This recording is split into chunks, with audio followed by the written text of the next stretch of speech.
That's not how.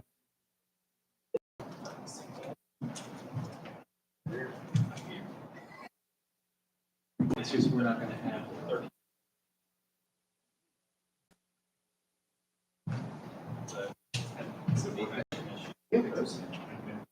Good, how about yourself? So it's like. Good. I'm very well. Yeah, so October it's just 11th.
7 o'clock. I would like to call the October 5th DeSoto City Council meeting to order. Start with roll call, please. Murdoch, Here. Ritter. Did you call me? Yes, Ritter. Here. Lane. Here. Hanamichael. It appears Councilman Hanamichael is absent. Correct. Yeah, Councilman Hanamichael said he would not be here tonight. He's with the Chamber Leadership Exchange in San Antonio. So I would invite you all to please rise and join me in the Pledge of Allegiance. I pledge Allegiance to the flag of the United States of America and to the republic for which it stands, one nation, under God, indivisible, with liberty and justice for all.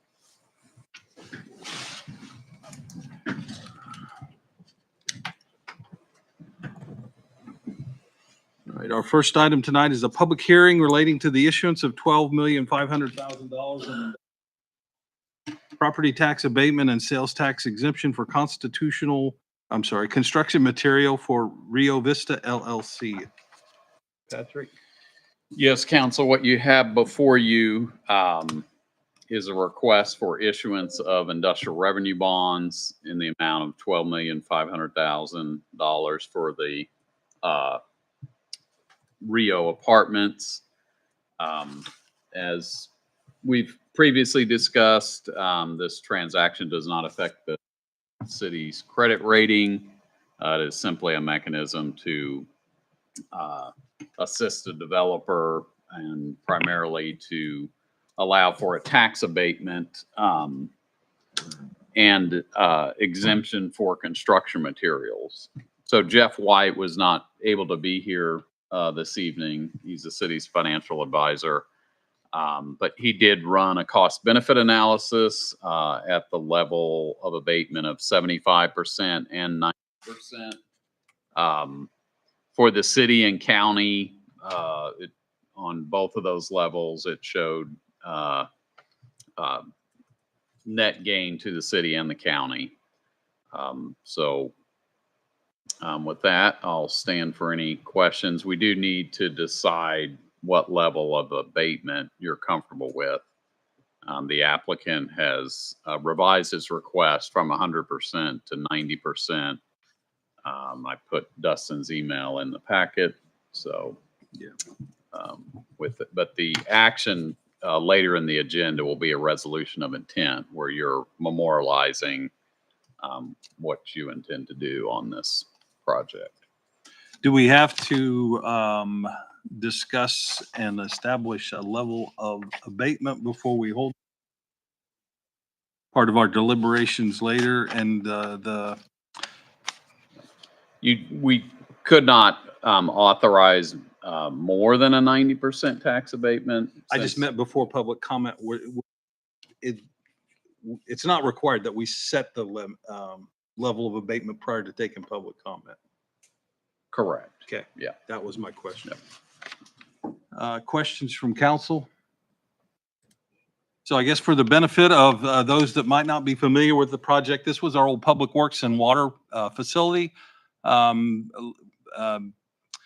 longer used for either of those features, considered a blighted piece of property and in need of environmental remediation and demolition of existing structures to make it usable, to bring it back into public or beneficial use.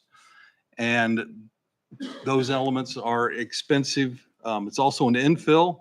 So those are the reasons why it would be appropriate that we would be considering an abatement on this property.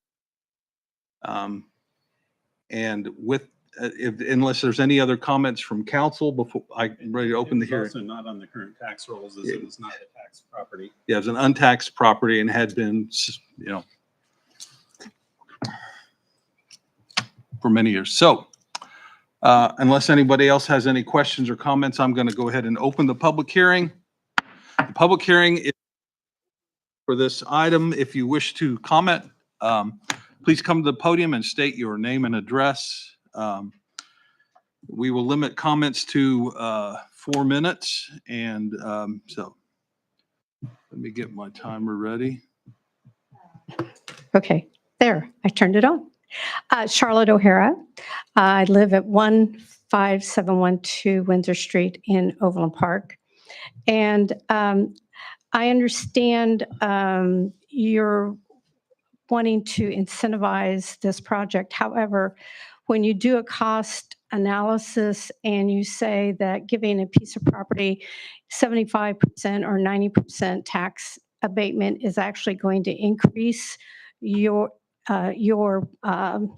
city taxes and the county taxes, I have to say that that math is a little questionable because it's you forget to put in the cost of the services. This is a 59 unit apartment complex, I believe.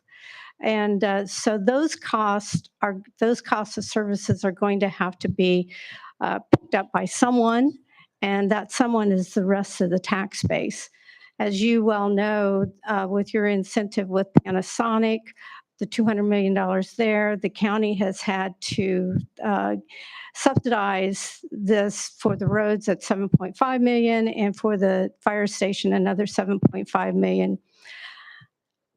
You have already done way more than necessary, in my opinion, to attract businesses to DeSoto. You've gotten the big fish. So why to come back and incentivize to this level is questionable. And then on the sales tax, it's approximately a $600,000 benefit to the developer because approximately, rule of thumb, half of the cost is materials. And so if you just do 10% sales tax on that, that's approximately $600,000.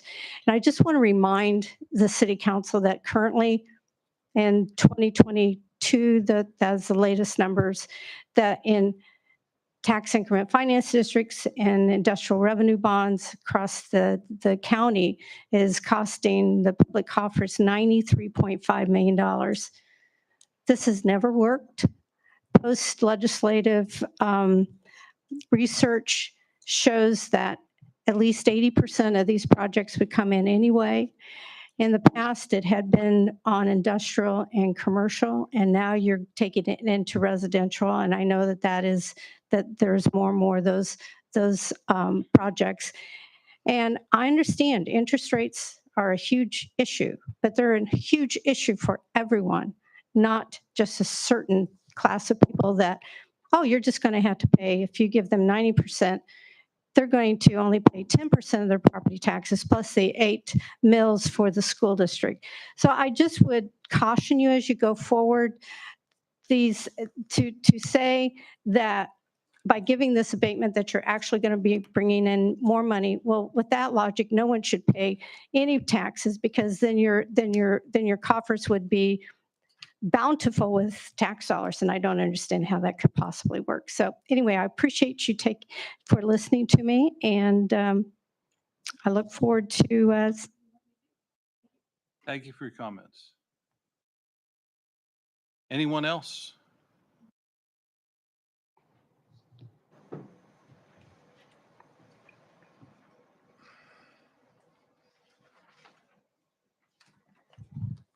Hello, Nancy Moneymaker, 36715 West 95th Street. I just wanted to make sure I understood this project.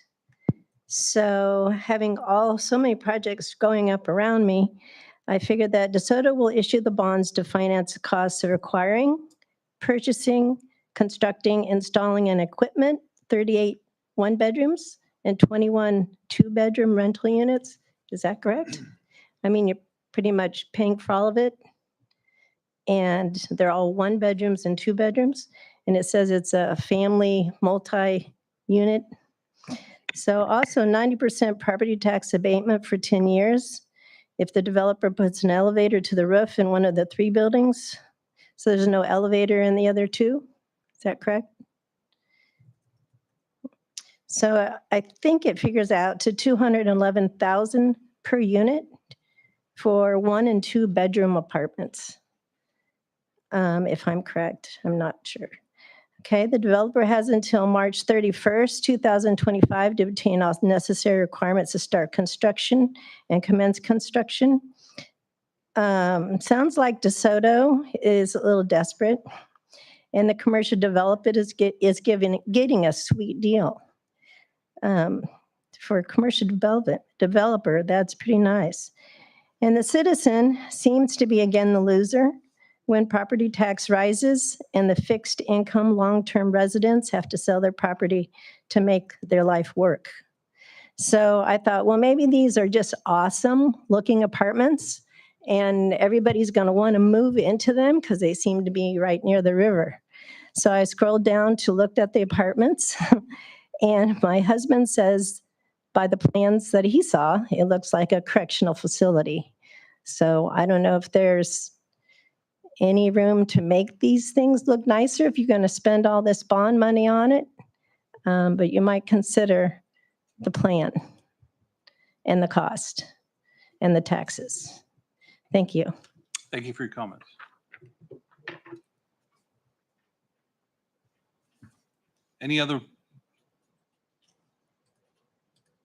Anyone else wish to speak?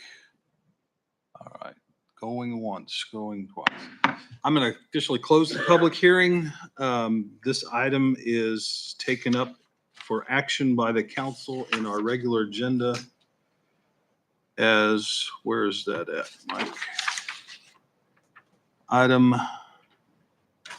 E, 4E. All right. Our next items are consent agenda. The consent agenda items on tonight's meeting are approval of the minutes from our September 19th and 21st council meetings, approval of pay ordinance number 958, authorize the mayor to sign termination agreement regarding prior well maintenance contracts, and approve alcohol consumption on city property for DeSoto Fine Art Show. Is there any item anyone would wish to remove from the consent agenda for further discussion? Can I have a motion to approve the consent agenda? Yeah, I'll make a motion. We approve the consent agenda. I'll second that. All right, we have a motion and a second. Any discussion of the motion? Roll call, please. Murdoch, Yes. Daniels, Yes. Ritter, Yes. Lane, Yes. motion carries. All right, our next item is pay ordinance 958A. Councilman Ritter was going to leave the meeting. Would you note that in the minutes, Brandon? So noted.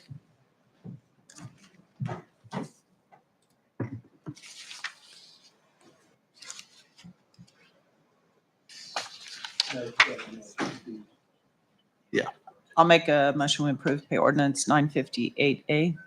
Second. All right, we have a motion and a second. Any discussion? Roll call, please. Murdoch, Yes. Daniels, Yes. Lane, Yes. Ritter, motion carries. All right.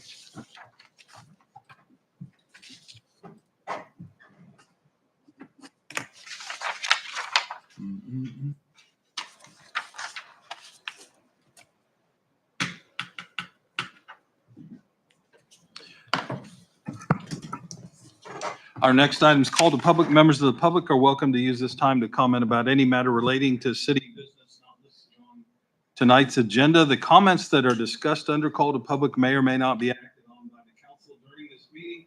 There is a 4-minute time limit. Does anyone wish to address the council under call to public? All right, seeing none, we'll move on. Item 3 is old business. We do not have any, so we will go to item 4A. We will receive a report from Commissioner Allenbrand. Good evening, Mayor and fellow council members. Thank you for allowing me to be here this evening. And what I like to do is just give you an update of what's going on. And Mike, I think you're my, all right, thank you for being my clicker. So I'm just going to have you go to the next slide. And basically it just talks about, it shows, the district that I'm in. And I apologize, I haven't been here before. And I try to get out to every city at least once a year, but between COVID and some other, I haven't been able to attend. But, one of the things I want to point out, you can see that's in this district, that this is, the city of Spring Hill has been one of the fastest growing cities. And now you're looking at DeSoto, it's going to be next. So you look at the growth map, and if you look at the redistricting map, you'll see that. So right now, we're at 619,195 people that live in Johnson County. 65.9% of the unincorporated area is in my district, District 6. District number 3, there's 34%. And in district number 5, there's 1.5. So that's in the unincorporated area. So you can turn to the next slide. Oh my gosh, I should have tabbed these. So I just wanted to share with you my responsibilities of what I work on as a commissioner. And I'll go through some of these, but I also wanted to let you know this past year, last 3 years, I've spent being on a subcommittee and working on workforce development and also housing and rental service, rental assistance. And I'm going to get into some of that because the apartments were talked about. So I want to talk about that and how maybe we can help as well. Also, I want to talk a little bit about the Planning Commission and zoning boards. So this past year, one of the things I noticed when I was elected, we had so many different zoning boards and planning commissions. And if you take a look at the growth and the annexation that's happening, and then you look at the cities and you look at their areas, they also have, I always say they have skin in the game and they need to be a part of it. So you look at the fast growth, and so you've got DeSoto, you've got Olathe, you've got Lenexa. And so when we put these boards together, they have 7 members. And so there's now a West Consolidated Zoning Board and there's an East Consolidated Zoning Board. And there's 7 members on that board. The chairman has 3 appointments and that commissioner in that district has appointments. So that's how that's made up. And so my appointments have to consist in the unincorporated area. So, which is shrinking, and it's hard to find people that want to serve on that. So I wanted to share that with you. If you go to the next slide, I also want to share with you that we have a new director at the airport, Brian Johnson. If he knew I had his picture on here, I've been showing this all over. So now, I mean, everybody knows who he is, but we just finished the airport compatibility study. And then also the unincorporated area study. And as you know, there was several meetings. There was 8 public meetings held. Some of it with a lot of misunderstanding of what was going on.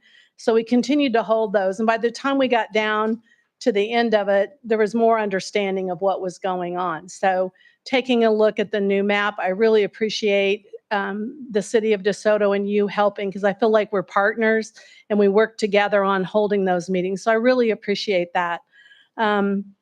So the new airport director, I don't know if you know that we were listed as a national airport. So that's just right up there with KCI. So I'm really proud of that. And then also we did a partnership with MidTrust for economic development there. Our plane flights have increased along with our rail, which again, that's important because of keeping more trucks off our highways. So I wanted to share that with you. Also, I wanted to talk a little bit about workforce development. There was money that came from COVID and federal money. And I know some people disagree with this, but if you return the federal money or the state money, they're going to give it to somebody else. So I went to a conference, I think it was in February. It was in DC and it was federal money. And one of the counties gave the money back. And somebody from the federal government stood up and said, well, we appreciate it. We distributed it to other counties. So I want to keep, it is our taxpayer dollars. I understand that, but I want to keep it here because it's important to keep it in our county. So there was $7,253,000 that was directed to investment in programs. The county staff worked really hard in, going through finding the right place, to put that money. And there was a strict guidelines for that money that went to small businesses. And so they had to follow those guidelines. So I just wanted to share $3,510,000 was directed in investment into workforce development. Johnson County Community College, KU Edwards campus, and workforce partnership. Making that investment into our future workforce workforce is important. It's important to our economy. It's important to people that are trying to maybe not get a college degree, but they can go to Johnson County Community College and get a certification in construction or battery. With the battery plant coming here, there's a program at Johnson County Community College for that. And there's a program through the Olathe school districts that offers a program for middle school to learn how to put these batteries together. So there's a foundation for the Olathe school district, and money was given towards updating that material so that they could help learn how to build that battery. So anyway, I wanted to share that with you. So again, I've listed here just so that you know where some of that investment money went. Art Council, I just wanted to list all those. If you don't know about our Johnson County Art and Heritage Center, that's our museum, and there's a lot of programs that go through there, and they are also another national accredited museum. I wanted to go ahead and put our Commission on Aging. We have a unbelievable working group that's appointed, and they have their own commission. They are currently now working on legislative issues. Some of those are to work towards a tax freeze for seniors. I've been working with Beau Bouvier, who is our tax appraiser, and he has been sharing slide with our state legislators to look at a way. In Arizona, there's a freeze. I think it's 65 years of age or 70 years of age. And the home that you're living in, the tax freezes on that home. And unless you move, it doesn't change. The other thing is to remove the tax on the Social Security funds. Again, that's state, but that is part of their legislation. And I'm hoping that the BOCC will also vote to help on that. The next thing I want to show you is the focus on affordable housing. And because of some of the money we've received and because the majority of the BOCC decided, we hired a housing coordinator. We put $1 million of investments in 2 affordable housing projects. These are people that would be homeless. These are people that can't afford to live, and can't afford to, purchase their own homes. The Kansas Housing Incentive Program, we've been actively helping with that. And I don't know if you've heard about Habitat for Humanity. They are very popular. This is a 99-year lease of land. With this, they provide over 350 hours of in-service hours to people that are trying to buy their first home, helping them. Sometimes is sweat equity. If they can't do that, there's other ways to help. And they own the land, so they continue to keep watch over the property. But whoever moves in there, they know how to help with their credit ratings. They help, with them to get into these homes, and then that money can be taken and go into another home. So I'm going to say that, and also apartment vouchers. You were talking about apartments earlier.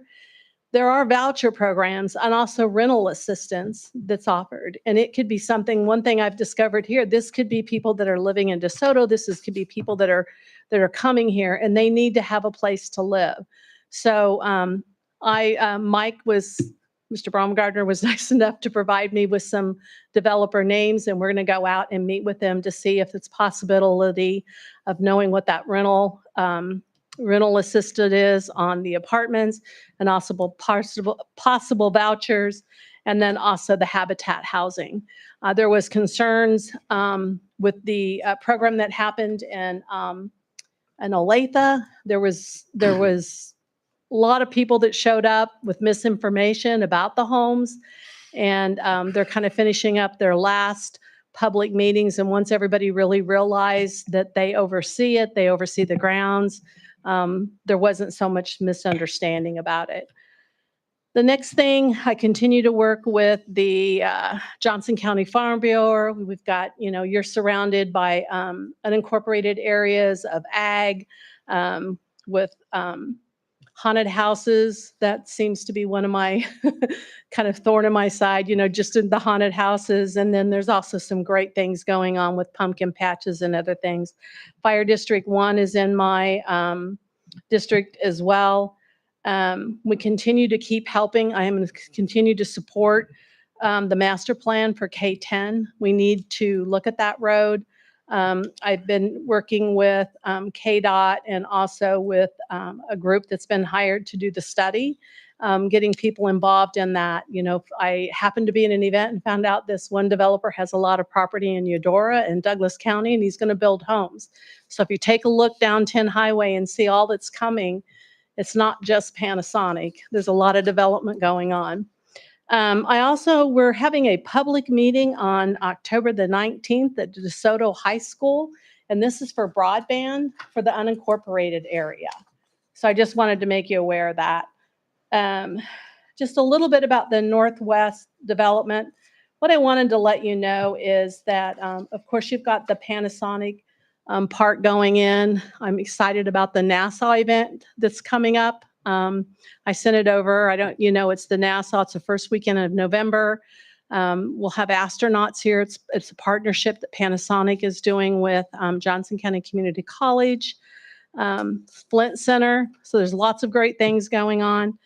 And the majority of the Johnson County commissioners voted to take some of that money and put it in infrastructure in your roads, and then also in the fire station, which that fire station is also going to benefit not only the unincorporated area and also DeSoto, but also surrounding areas. So there's a lot of benefit.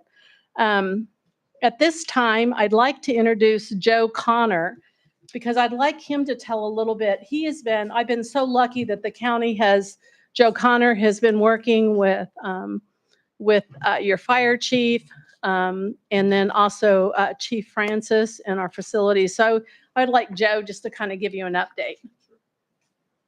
Thank you, Commissioner. Good evening, Mayor and Council. Joe Connor, Assistant County Manager. And as the Commissioner said, one of my areas of responsibility is working with the city and with the fire district on developing this fire station that's going to serve not only Panasonic, but the district as a whole. So first, I want to start off by thanking Mike.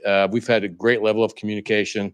It's very helpful as I try to keep the commissioners informed, and I got a direct line to Mike. He's been very responsive to me. We've got very open communication. So really thank you so much for that, Mike. It's been very helpful.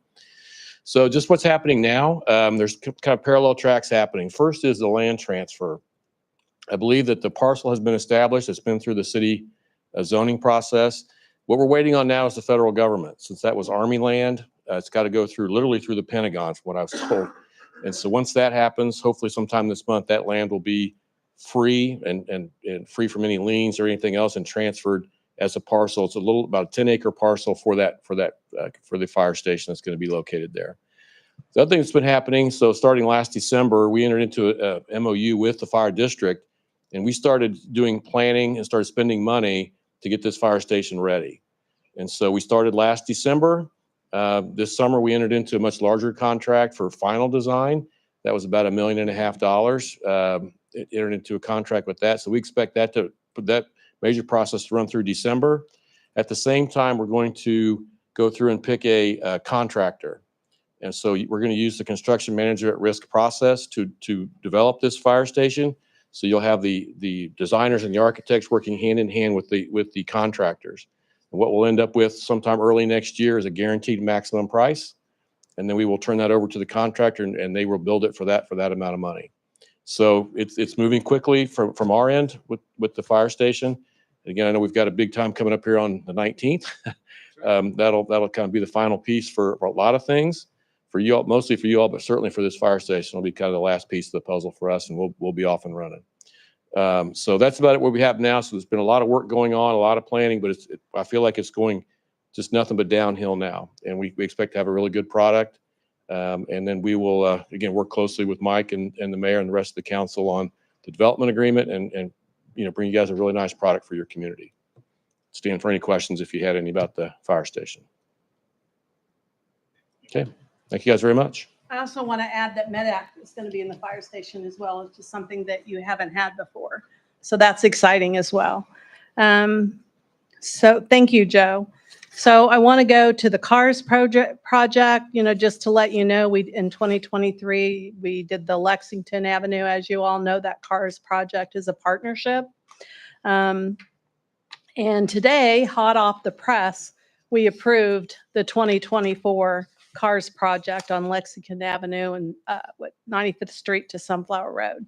So that partnership. So, that's gas tax and so those are nice to use those projects. I put in here a truck traffic just because of all the trucks, and this is on 199th Street. That doesn't affect you, but it's just reinforcement of how we need to make sure that we're working on 10 Highway and some of the other entrances. And just very quickly, I want to thank the mayor for a letter. There was some work going on by the Army Corps, and they thought it was Sunflower. And so I really appreciate you reaching out and addressing those needs personally. I also like to put in here just kind of a breakdown of the county budget so that you understand, it's 1.79 billion. That includes libraries, wastewater, sheriff's office, it includes everyone. There is, and I like to break it down because people think that reserve funds are something that you can just take out and use, but those reserve funds also have the library, wastewater, which is fee supported, and then of course capital improvement plans and other things. So I wanted to share that with you. I also just wanted to do a breakdown, and I'm not going to spend a lot of time, but just to break down with the property tax, how it breaks down in miscellaneous, the carryover, because there's a lot of misunderstanding of how that works and the difference between the personal property taxes and what we use for our budget. Also, I also have the on the taxation and the expenditures so that you can see those as well. It's probably way too much information, but I just like to share that. I also put the history of the mill levy. I get calls all the time saying we never reduced it. Starting in 2021, we've reduced a quarter of a mil. One year we went down a mil. This past year, we only were able to go down a quarter. I wish we could have done more, but we did a lot of incentives, which you're going to see on the next. You see that, all the different, so there was one person for helping seniors with their Medicare, 10 new sheriff deputies, district attorney, MedAct. And so you see, what's been hired. Plus, we also took care of our employees, realizing that in some areas, like in MedAct and other places, we were underpaid. I also, because I get a lot of calls saying that we're underfunding the sheriff, and we take our commission and our staff appreciate the sheriff's department. And I just like to show that's not something that's being done and show the graph on that. I also want to share good news that we received high marks in the community survey, 95% satisfaction, 94% like to raise their kids here, 90% overall feel safety. That is something that we do our priorities on when we do that public survey. That's how we come up with our priorities as a board. We have the last 2 years received, which is a statewide, it is more than a statewide Leading the Way award, and we've received it twice now. And so I think that says a lot about the survey process and what happens. Not only am I proud that we not only have one AAA bond rating, but we have 3. And then Johnson County Wastewater just received the Peaks Award. Just also wanted to share that we're opening the second phase on the Johnson County Square.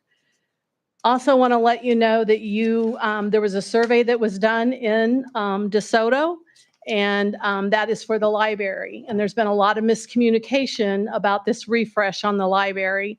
The survey that went out to the community, and this has been some time ago, so not everybody's aware of it, but it was too small, drive-up capabilities, adding more natural light. So there's a whole list, and if you want to see it, I'd be more than happy to share.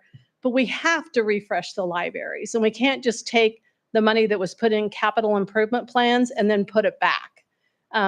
first of all, you need a refresh. You know, eventually you may end up building a new one, but you have to refresh it. So if you have any questions on that, I'd be more than happy to answer that. But they can't just go back into the budget, and it's needed. And there was so many people that said that they don't have internet. They come into the parking lot to use the internet. It was amazing, the response. So I hope I didn't take up too much time. I give you copies. It's been a pleasure working with you, and I just wanted to give you an update. All right. Well, thank you for the update, Commissioner Allen Brand. All right, any questions from council for the commissioner? Yeah, I have just a couple.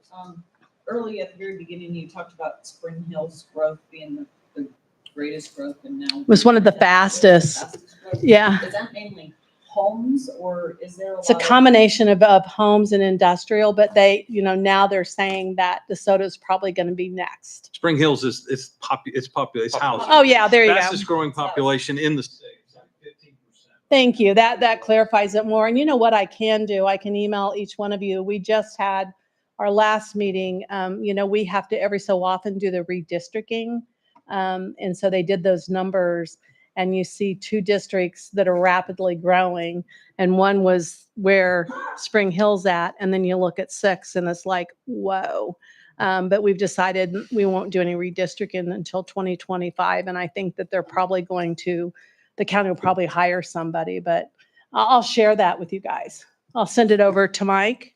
Curious as Yeah. to, obviously Spring Hill has a lot more land that's available. around Easier here, to that develop, is right. Easier to develop than what we have here, so I think that's kind of why we probably focus a little bit more on apartments, and most of theirs is probably individual housing. Single family, a lot of single family neighborhoods. Yep. You also mentioned the library, and I had heard kind of rumor lately that maybe some of the commissioners aren't really wanting to spend money on our DeSoto library. Yeah, it was, If that's the case, how do we get involved as citizens here?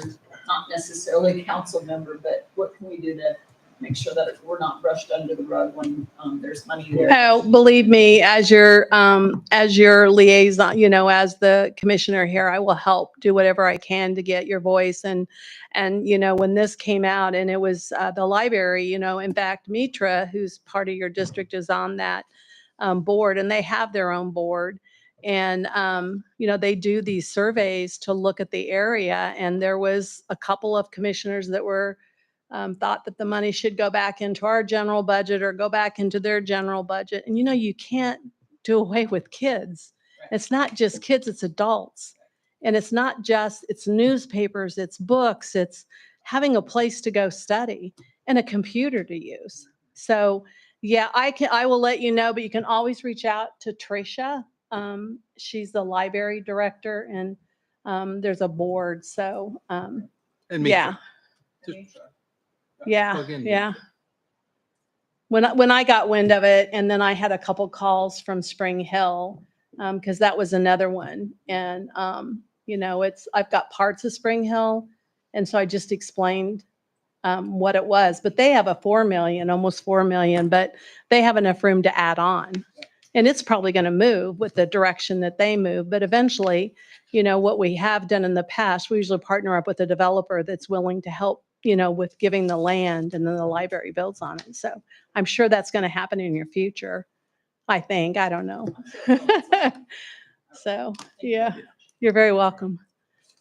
Anyone else?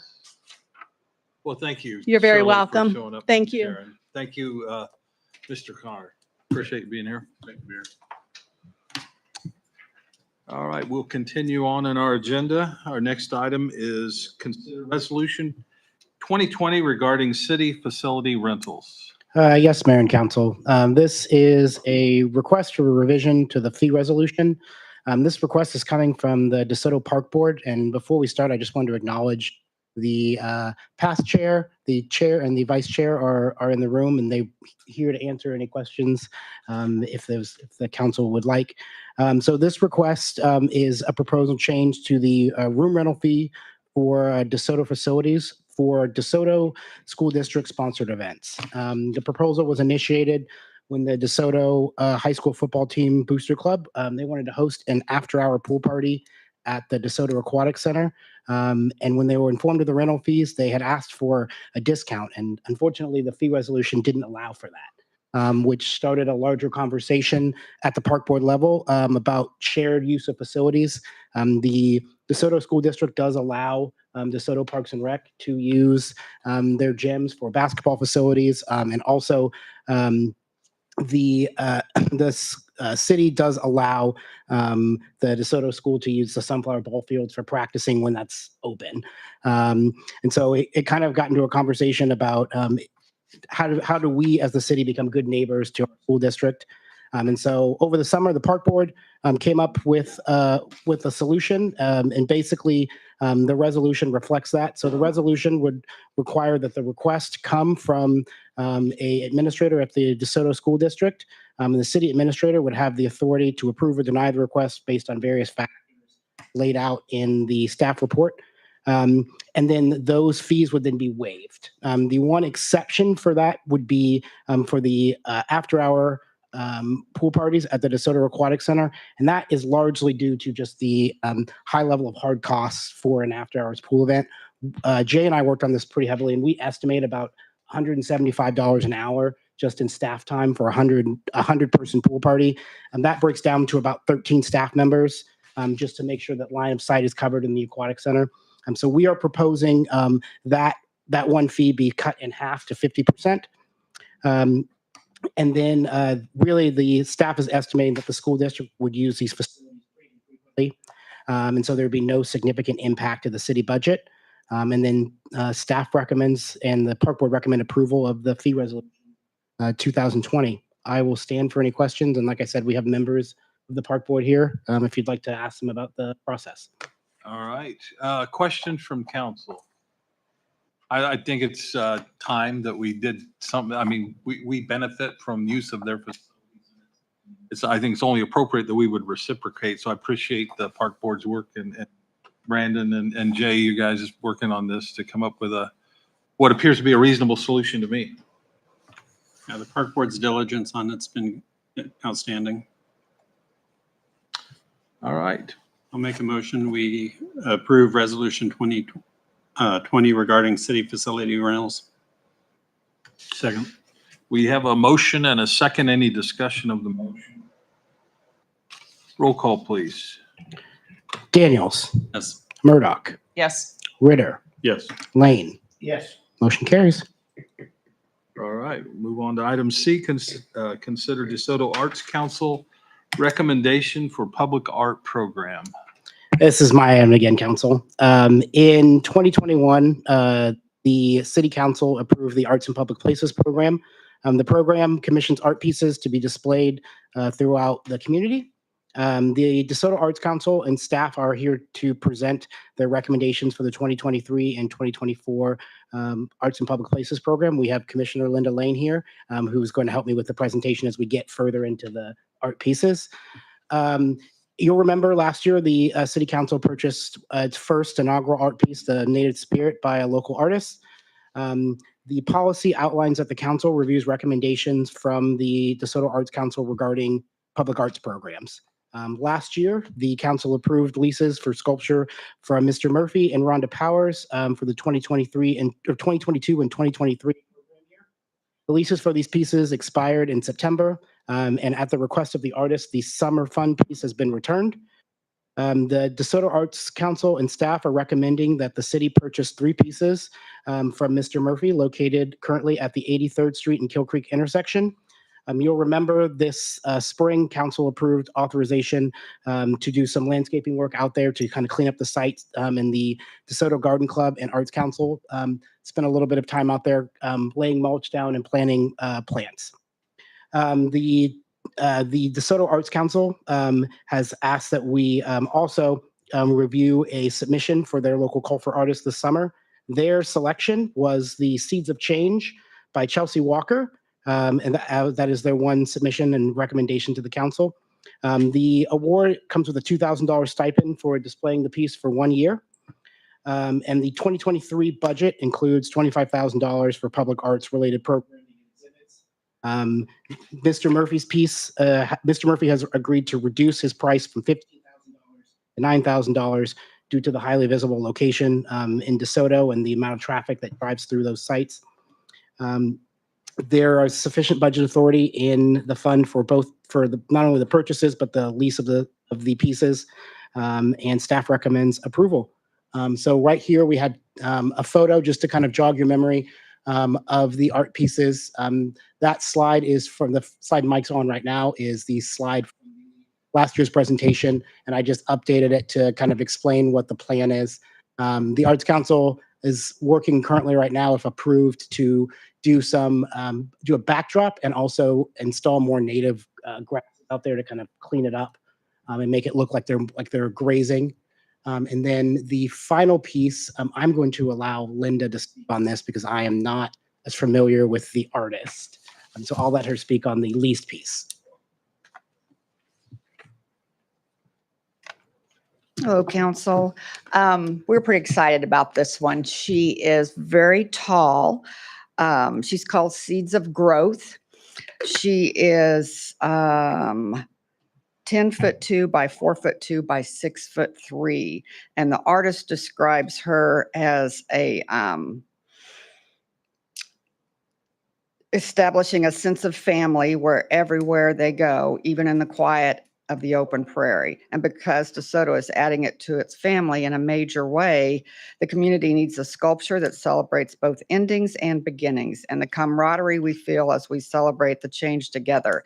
This sculpture is a giant dandelion puffball female figure who is crowned with windblown seeds that represent the acts of her compassion. She must let go of some things to let other things grow. And doesn't that describe us perfectly right now? So she's crowned with the seeds of her love. The wind will take them outward and beyond her reach, but not beyond her influence. Perhaps like her, your tiny acts of selflessness are seeds. Out of small and simple things come great things. Each seed has the potential to grow 1,000 more seeds of growth, raises questions about the power of kindness, the worth of personal sacrifice, the circle of life, and our relationship with those who have gone before us. This sculpture alludes to Mother Earth and the divinity within all of us.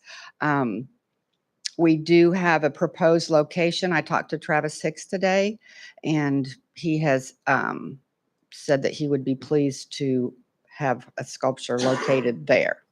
So Outside in front of the bank or Mhm. inside the, okay. Outside. Okay. So we need to decide exactly, whether it's going to be right in front or down to the side a little bit, but we can still determine the location. But he said that he'd be happy to have it there.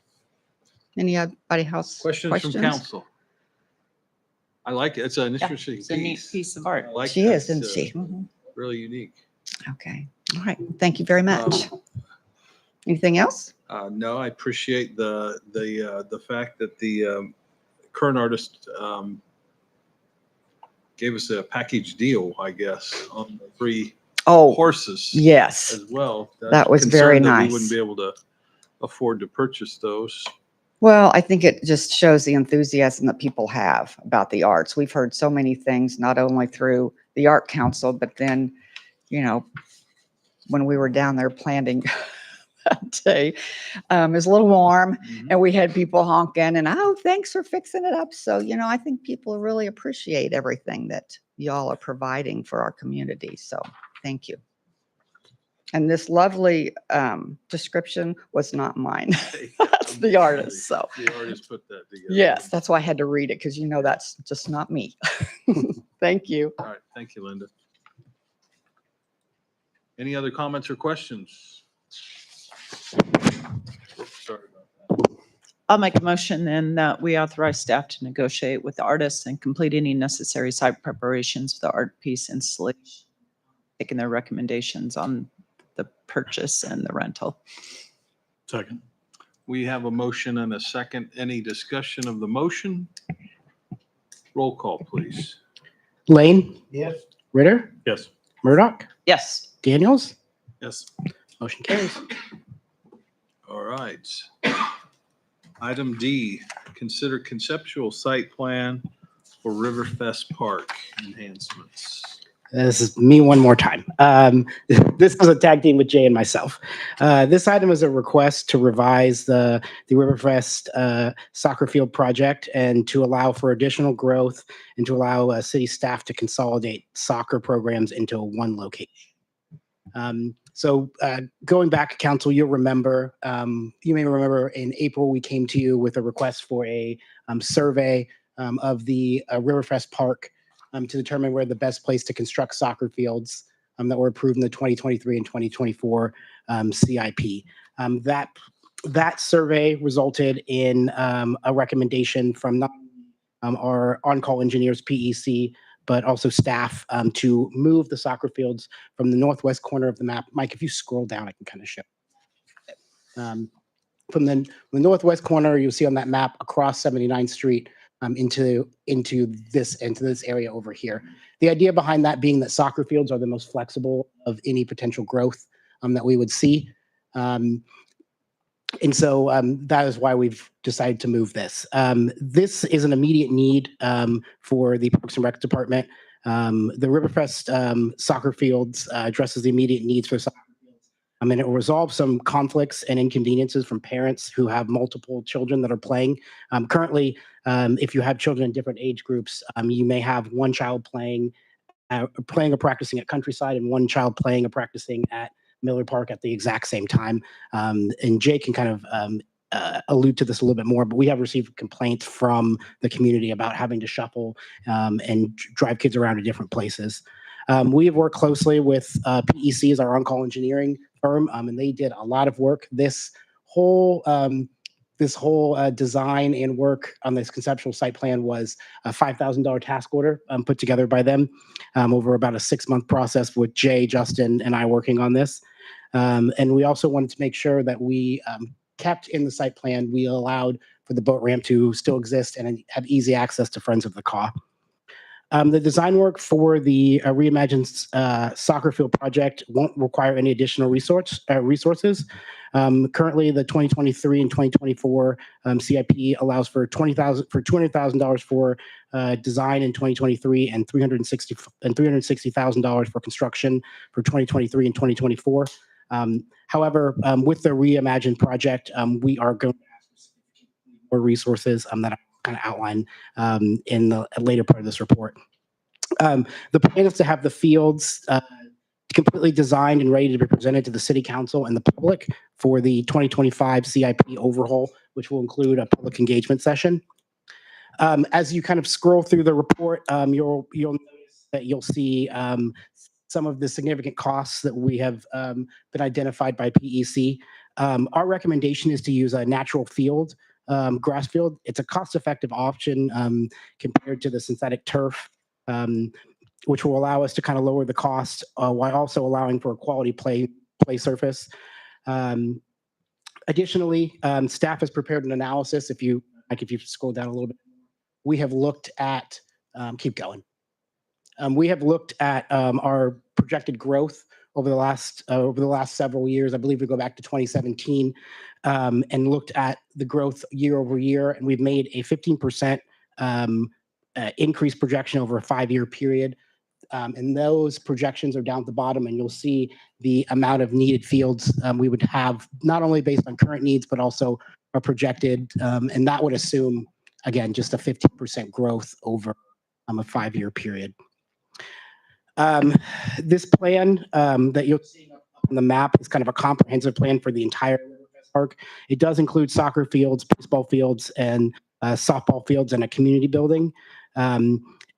Again, we understand that the community building would be an expensive ask from the council. We are also aware that staff is working on a grant to facilitate a childcare and community building with the state of Kansas. And so we're in the understanding that should that grant be awarded, this map would change. It will evolve as the city evolves and as things change.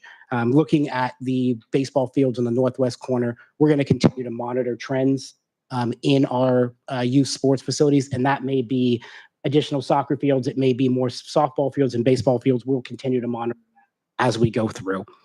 And on the Financial side of it, Jay, Mike, and Justin and I have met several times to kind of talk about a phased approach of how to maximize the kind of available funds that we would have as we get through this.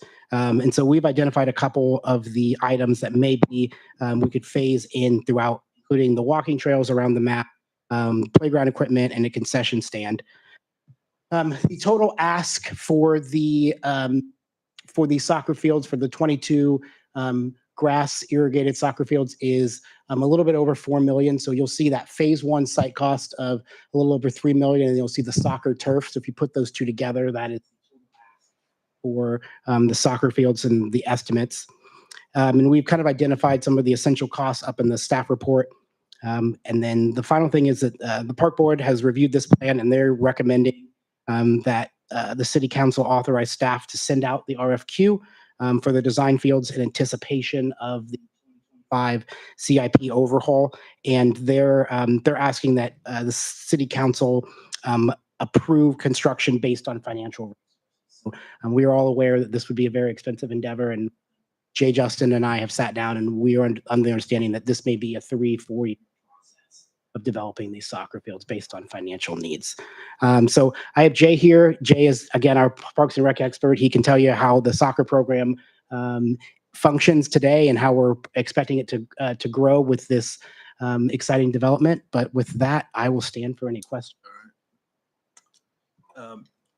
This is quite a deviation from the previously approved master plan for Riverfest Park.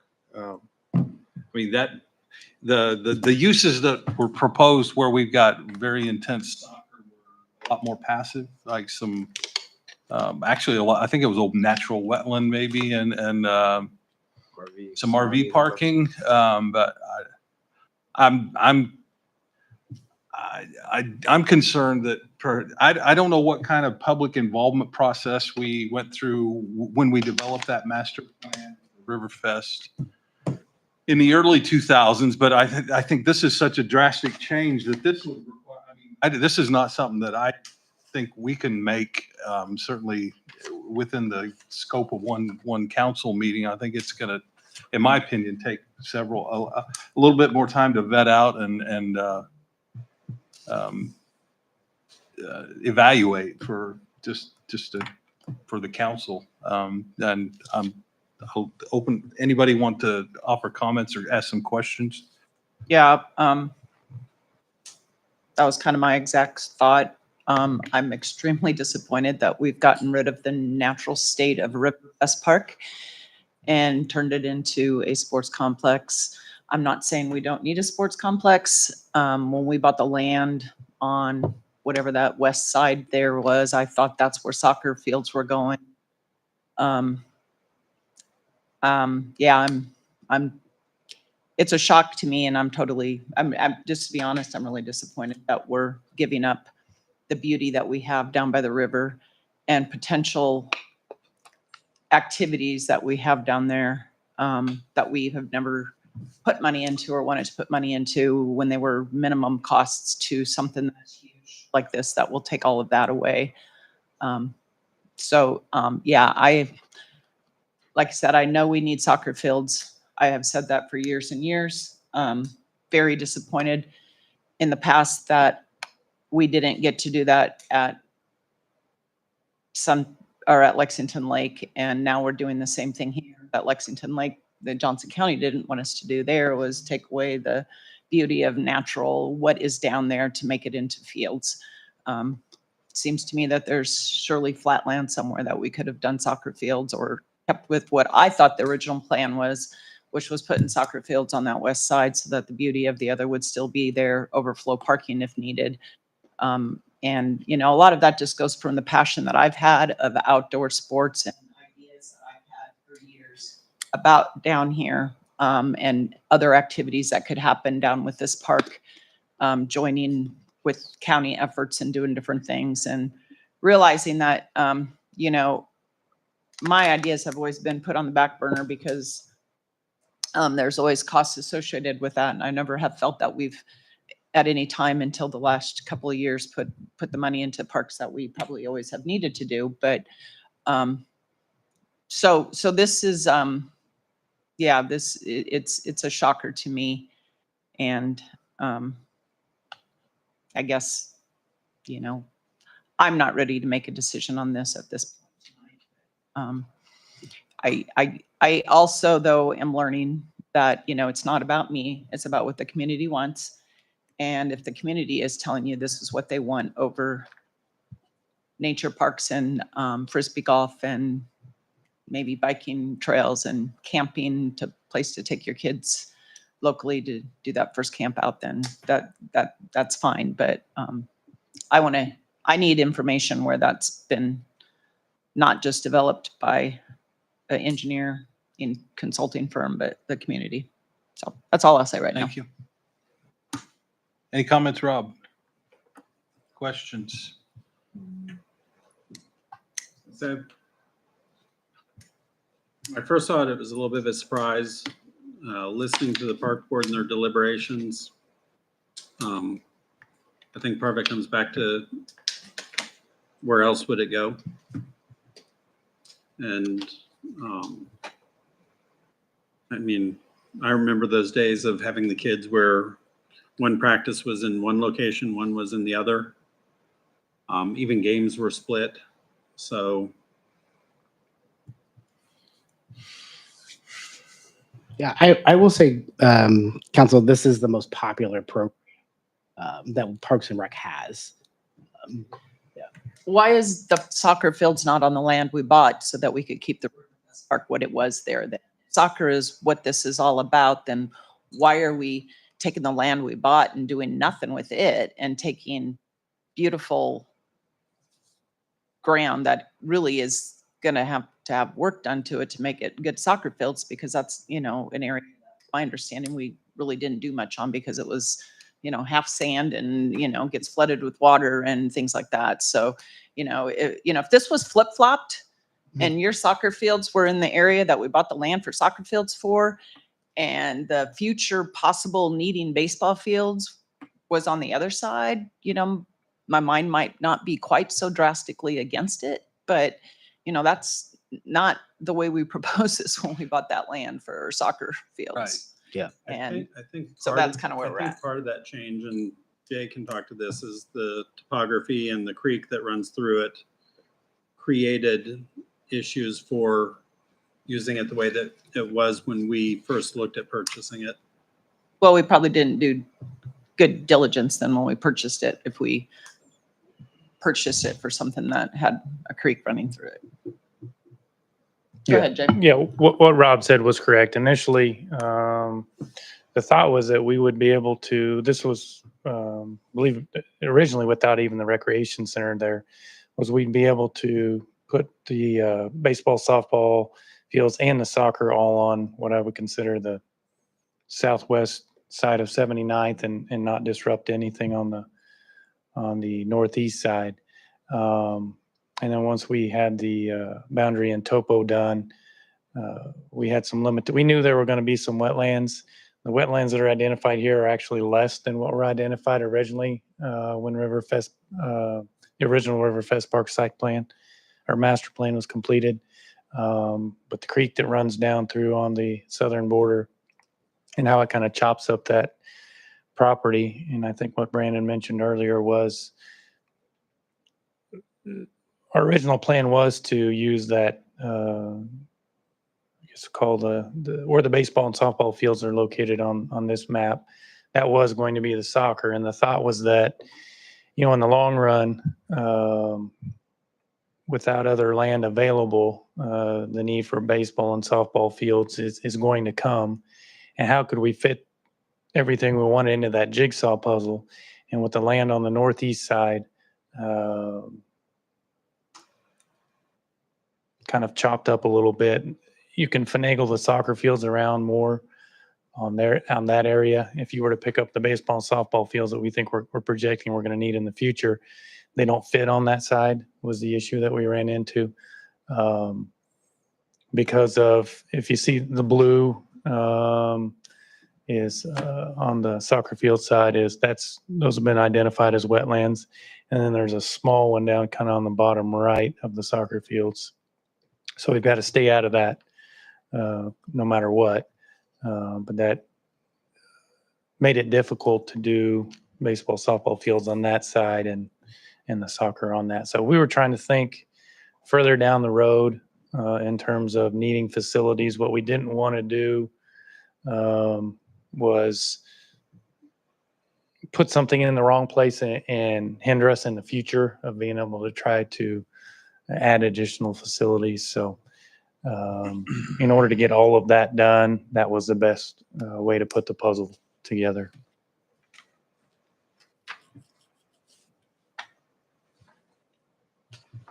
Comments over here. I guess first off, I'd like to commend the park board for their time, and folks have chosen to be on that board and working with our staff have put something together. I think that area where the soccer fields is probably in the floodplain, so Parks and Rec typically use those areas for those things. Mm-hmm. I kind of like the plan myself. That's just my thoughts, but I want to thank you all for working. Danny? Yeah, I'm just a little disillusioned. I kind of figured the way Lori did that we bought that other place, but I know that you guys have been working hard on this, trying to figure out how to put this puzzle together, but I don't want to lose some stuff that we'll never get back. And at this time, I'd have to study some more to try to make through it, but that's all I have. I mean, you brought up a great point. It's like we're given some, we're losing some, we're giving something up to, and if we need more land to adequately do baseball, I would say that we need to find another piece of land that we could add baseball, and because we have one spot that we call Riverfest Park, and we should develop that to exploit our location on the river. And I think when we give up all this land to create an athletic complex, we've lost that. So we no longer have that piece, but we'll have a great athletic complex, but we no longer have the asset of the river and the park and the extra things that we might be able to do there in the future. And we're going to need more park. I mean, as a city, I think our parks will need to grow in the future. So rather than baseball doesn't fit, it wasn't part of what we bought it for to begin with anyways. Baseball, find that maybe it's the piece immediately west that we need to have an eye on and take an option on or do something with. But let's, I really believe everything that we're showing as soccer in that Riverfest area would fit with, nicely and with a little extra space on that piece that we bought for soccer. That's where I'm at. And then the community center building, that's probably never going to be able to work there because of the floodplain, because of the issues that development of any kind of permanent building there would be not real feasible. So I mean, it's because it's floodplain, it's going to have to be some more passive use down in that part of the city. But that's what maybe rather than go into a final design, I think we maybe need to take a step back and go to a more refined, and I'm sorry, I don't want to discredit the work that you guys did on the park. I appreciate that time and effort that I sat through a lot of those meetings, and I appreciate the time you guys spend on it. But I'm having a real hard time given the loss that we would have of that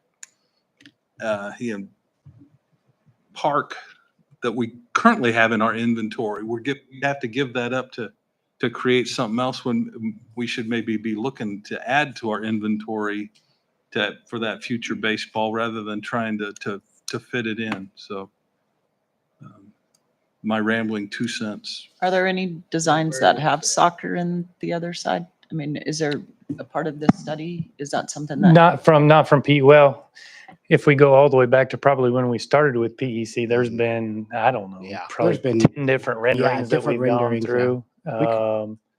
But no, and as the mayor mentioned, soccer would definitely fit on that side, and that was the original plan. There wasn't the thought of, hey, we were concerned about money as it was, and the thought of, hey, purchase, more adjacent land in order to be able to, we were trying to use What we have. what we right, have. I know. Yeah, that's kind of I what. just changed the yeah. equation on you right Yeah. now. I understand Yeah. that, the Yeah. parameters. Yeah, so that's what we were attempting to do. So I'm not opposed to anything, not that it matters a whole lot, but I'm not opposed to what you've mentioned and thoughts and tonight about studying it more. And really what it boils down to is at this given time, soccer is our biggest program. It is our biggest need. We've had that for years. And if we need I guess you go back to the drawing board to a certain extent, I'm not opposed to that. And if they need to be over there where the baseball and softball is, and we think through as a group, hey, like you mentioned, maybe it's adjacent land or something like that where we would do, whether it's baseball or softball or additional, we're taking I wouldn't say an educated guess on, growth and what we're thinking is going to happen, which we're kind of all doing at this point. So that's where we landed on what we think in the somewhat near future we're going to need in terms of facilities. Mm-hmm. So it's not a bad thing if the soccer goes where the baseball and softball fields are. We just knew that we couldn't fit baseball and softball where soccer is located using land that we currently have owned. So that's where we got to where we are. Yeah, that floodplain, where you see the trails, kind of negates any place to put more than a couple baseball or softball diamonds in that area. That was kind of the initial reaction from us once we got the survey back, was to move it across. Yeah, because going way back, baseball and softball were kind of down that south side because we didn't think we thought we could use where that creek is, not to worry about it. And soccer was up in that corner, and we thought, oh, we're good. And then that comes back, and oh no, that's not going to work. Yeah. So we could certainly come back to council showing the soccer fields on the other side.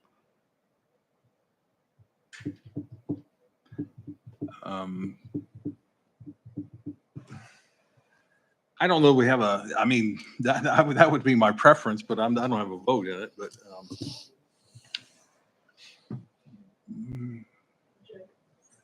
yeah, go ahead. Hi. I'm going to wear two hats. I'm going to wear my resident hat and then my park board hat, because when we started this, I will have to admit that I'm probably the least sport-minded person on the board, because we're just not a sporty family. It was not something that we did. However, we are an outdoor family. And so Riverfest, when Riverfest started to be developed, we were very excited. When I first started on the park board, it was all about buying this land to get the soccer.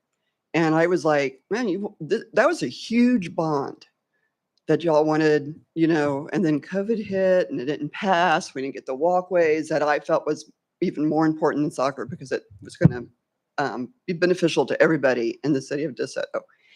So when, it's been 1,000 years now that we've been working on different plans, and it just seems like, and I know you all know this, it seems like every time we kind of get to a point, we get a new budget back and everything has multiplied, like double.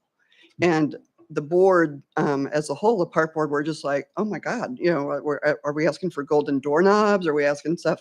So this has been a really, I think, a frustrating process for the park board, trying to meet the needs of families that have children who have sports needs, and they want to do things, and they want to keep people in this community instead of going outside the community, but also serving families who are like my family, who didn't participate in children's athletics, and having, access to things like Riverfest without, it being only sports minded.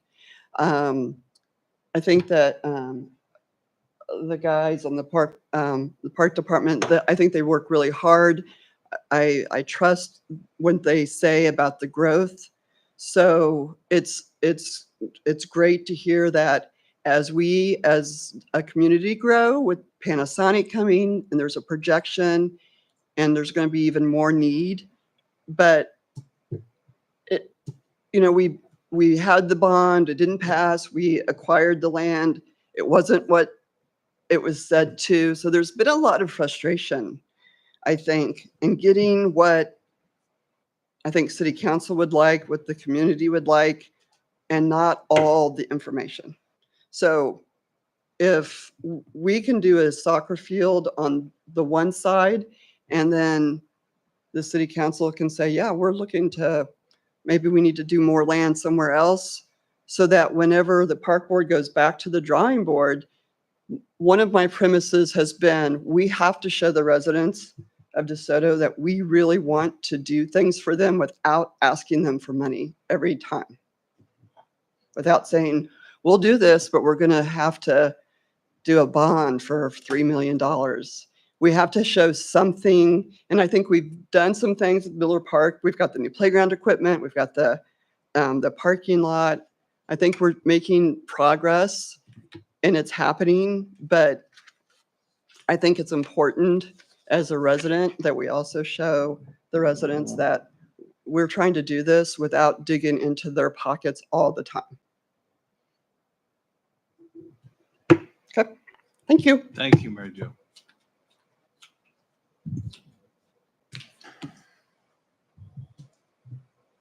Okay.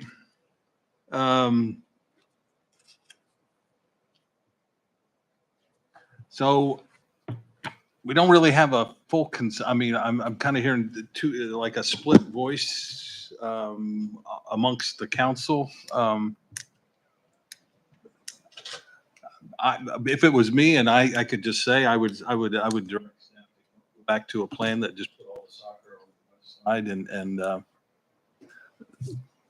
and leave Riverfest as it was in the previous master plan, but we don't run like that. So I guess I need guidance from and consensus from this body. I would say that this was brought to us for consideration, and there's definitely kind of a split, or at least, if not split, some concerns, various different concerns throughout across the board. I understand Mayor and Councilmember Murdoch's concerns. I also have been down there a lot in the daytimes and evenings, and the number of people using it isn't real high either. So it's a matter of what does best maximize it for our community. But at the same time, there's kind of some mixed feelings on that. So I think, like what you're saying, I think it's a matter of at least go back and look at other options, look at things, because I don't think you have a consensus here right now. Okay, thank you for that.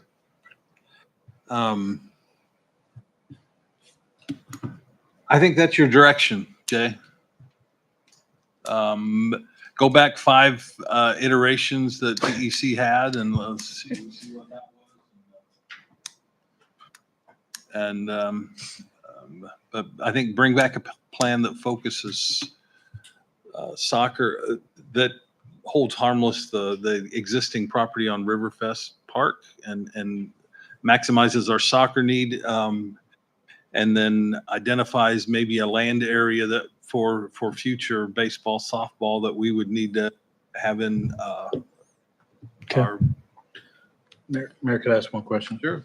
In some previous meetings, didn't we ask you, the park board, or you, to add soccer fields along the road on that lower part? There was a conversation when we did the survey. Yeah. The meeting, I believe it was in April. It shows it there now. Yeah. That's why I'm asking. Yeah, there was conversations about putting soccer along There were the. several that we'd asked how many fields would go in that area near the the road. And so I just didn't know if that was, if something's changed or, Are you talking just on that side of 79th? I can't see the numbers on your. On the north side or south side? North side or south? I think you're talking about the north side where the Right. overflow parking areas are right now. That Oh, soccer right there. Okay. No, not actually there, but where, No? where they have it. I guess that some of that is, but there's the power source that was there, but there were some low areas there because it, if I remember right, we stated that it couldn't hold some soccer fields. But if it is feasible, then maybe just a few soccer fields there and the rest for the master plan would be fine. But I just remember discussion about it. So I just, maybe some folks have changed their mind. Yeah, there was, I think when we did the survey, we had talked about kind of the wetlands in the area we're currently proposing for soccer. We talked about, the necessary earthwork, which is pretty considerable in order to build that up along there. But that is one of the areas it's one of the reasons why we decided to move it, was because after we got the survey back, we found out that the wetlands were further north. And so once we got the data back, we determined that the soccer along 79th Street and the fields would be very feasible.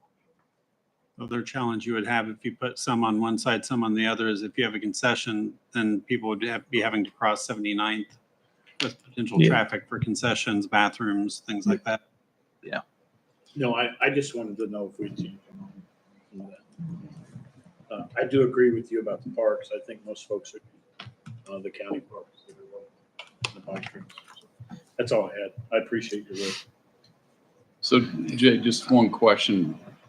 The land that we bought, Yes. we applied to the Board of Tax Appeals to make that tax exempt and indicated that was for future recreational use. Is that still in the plans for that property? Yeah, that's the land where the baseball. The baseball where the fields are, yeah. baseball Okay. and the I don't know, be the baseball. It's kind of a line that does this. Yeah. Mhm. Well, not all that. We own part of that on the south side to begin with. We already own Yeah. some on the second where the parking lot and the rec Yeah. center are. We own that, and where that other baseball field is. Well, you kind of There's a see the vertical line in Yeah, there that vertical runs line. through that first softball up straight up. Yeah. And everything to the west of that is what we Correct. bought. Correct. And, but yeah, it's all still recreational. Boda. Mayor, I just had one ask. Yeah. When you said to go back to a drawing with the soccer on that side, but then you had also mentioned that the community building down there is not a good I don't idea. think it's, I mean, there's like 4 or 5, that 100-year flood level in there is like 4 foot deep, Yeah, from my recollection. yeah. They were saying it was doable, but I think cost that was, permitting yeah. wise and just, I mean, you'd have to build it up and Okay. then to do that, I think there would be a better spot somewhere else Okay. around the community for a Okay. facility like that rather than there. Yes, the reason I was asking that question is if we take that out and the baseball, softball kind of covering, we'll have to manipulate, but would that, if it fits and take that out? Or do you want me to just not worry about anything but It seems like soccer? what we're being asked is to come back with some higher level conceptual stuff, maybe back 5 iterations when soccer was on the west side. Just soccer. Maybe a few iterations there, higher Okay. level stuff, not as detailed as this. Okay. Back to the council for some further discussion, but then we probably also need to plan on some interplay, obviously with park board. And it sounds like some public involvement too. So just kind of Okay. map the whole process out a little bit. Yeah. Probably would be the Although first if I thing. understand you, you're saying if you can get the soccer fields and ball fields on that side, leaving the north side as Riverfest, would that be acceptable? Yeah, I don't know if it's possible, Yeah, I but mean, I is don't know if that? it's possible, but I is mean- it? I mean, is that something you want us to look at, I guess, is what I was asking. I was gonna say, I think from what I've heard, the number one priority is pretty much just soccer fields, although if the ball fields would fit, Mhm. but keeping Riverfest as Riverfest. Let's, Okay. yeah, Okay, that works. certainly. Come speak, Bill.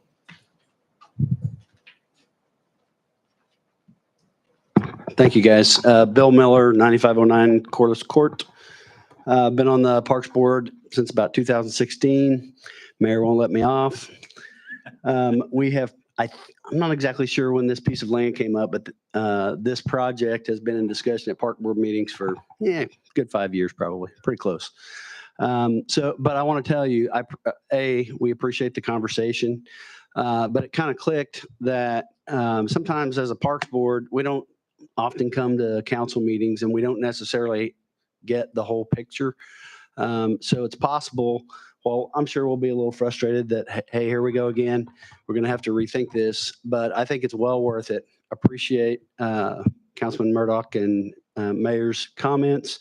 I've always had this vision of Riverfest Park being a destination that would bring not only DeSoto residents, but other residents into town to spend their money, leave their tax dollars. I think it's of great value and we need to leverage it. So my point is that I think while we might gnash teeth for a minute at the next Parks Board meeting, we would love to sit back down with the parameters that I've heard tonight. Feel free to add more parameters to staff. Great. And then possibly, whether it be a representative group or an entire joint group, get together in a work session once we've kind of hammered out some ideas and bring it back. So here's your opportunity to table it. And Jay, is that okay? Sounds like we're gonna have to do it anyway. And move on to next business. Thank you, Bill. Appreciate your comment and your efforts. So was this up for, it was just to consider. So we've considered it. We've given you guidance back and appreciate your time. And then we'll move on to our agenda. Thank you.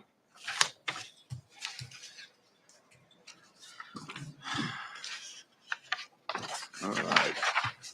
Move on. Item E, consider resolution 2021 expressing intent of city to issue $12,500,000 in IRBs, tax abatement, and pilot agreement for Rio Vista LLC. Any reintroduction of this, Patrick? I just wanted to again point out, this is not the city's money. So the city is not paying any money towards the project.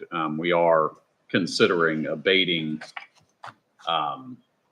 some of the taxes once the project is up and running, but none of the city's funds are being spent on this project. That's all right, being financed by the developer. And again, reiterating, I mean, one of the comments was that she didn't understand how it would make money as far, or not make money, but how it would be a positive for the county and for the thing. But if you're making 10% on taxes that would have been zero, that's a net increase.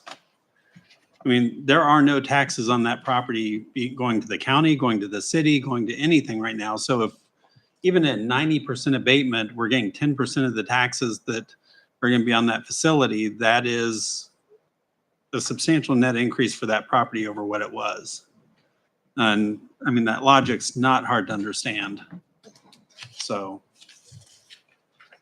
No, I agree with you there, Rob, because if we'd have kept the property, we would have had to do all the. Well, we would have spent $500,000 Yeah. So I mean, demoing the building and that would cleaning the have came site from the up. taxpayers, so.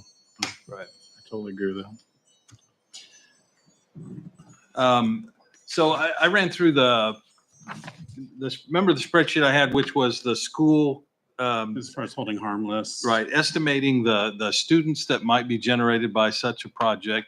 And given the unit makeup of these 59 units, and based on information that the school district had shared, it's projected that this development might yield 6 new students to the district. And that even based at a 90% abatement, that would provide $7,600 per student to the district when the average single family student or dollars per student is 6,700. So it is, even at 90%, we are holding the the school district harmless based on, because the 1 and 2 bedrooms will not typically be populated by families based on past trends in multifamily developments in the area. To Rob's point, we're getting as much per unit as we get out of Clearview City on, not that that's a kind of a base level, but in terms of city services, fire district and so forth. So it will provide as much tax revenue per unit as what we're getting in other multifamily developments within the city.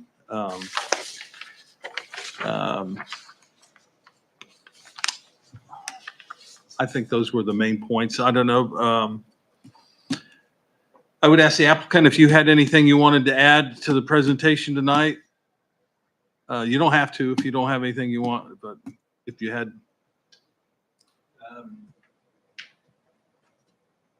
Hi, Dustin Baker, Alcove Development.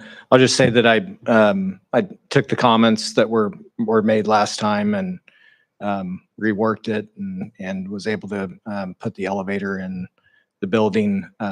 I think we originally talked about maybe the building that was on the southernmost end of the property, but we decided that it would be a better use and better service to the residents in the community to have it on the north side of the property, on the northern building. So I will say that comments were made at the Planning Commission about the look and feel of the facility, and part of the reason we really spent a lot of time on the design as far as the flat roof was concerned.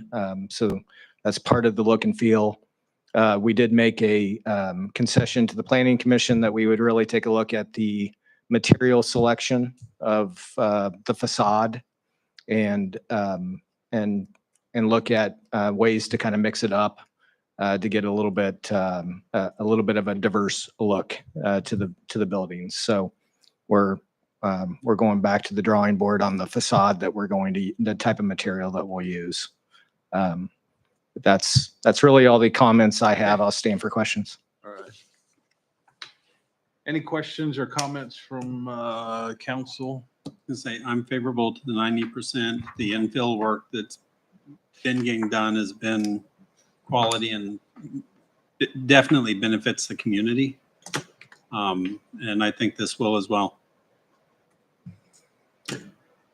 Was we breaking that up on the one that had the elevator, the completely ADA compliant, and deal for a different abatement on No, that one? it was all going to be one, and It's all gonna be one? I think the direction we gave was we would go higher abatement if the full ADA was met and an elevator was provided in at least one building, which meets the ADA occupancy, right, or the count, I get required count, or it probably exceeds the required count for ADA, but in a new complex.